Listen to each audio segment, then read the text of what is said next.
Napaso po si Kuya. Pa mo dyan. Wow! Morning, guys! Gagawa kami ngayon ng pancake a la third. Good morning mga mi, another day, another vlog na naman tayo. Dito nga makikita nyo si kuya naghihikap pa habang ako ay naghahanda ng ingredients ng pancake. Mamaya ako magagawa ng pancake. Tinulungan ko na nga dyan sila mga mi na maghanda at gumawa ng pancake. Ako din!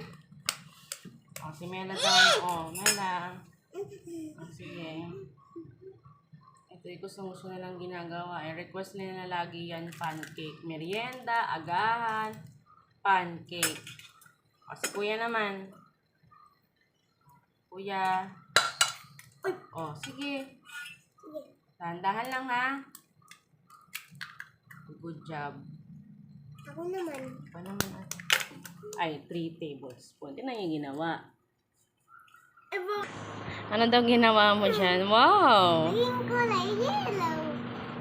So habang naglalaba ako at busy ang kuya niya sa labas, ito yung pinagkakabisihan niya.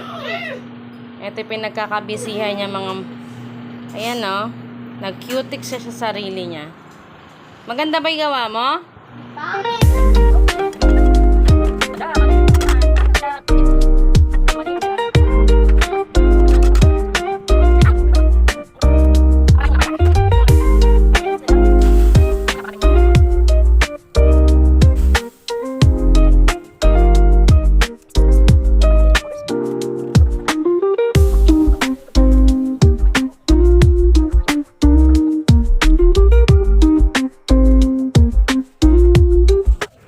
Ngayong araw nga mga mi ay cleaning day sa school, kaya naman ihahatid ko ang dalawang bata sa kanilang daddy Carlo.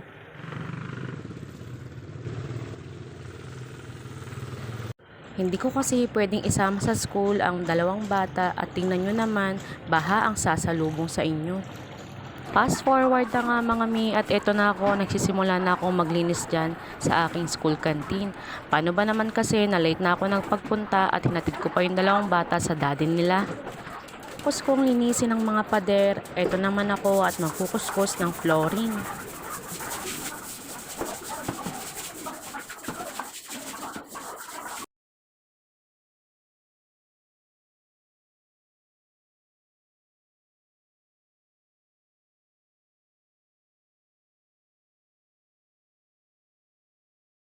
Paano ba mga mi? Hanggang dito na lang. Bye!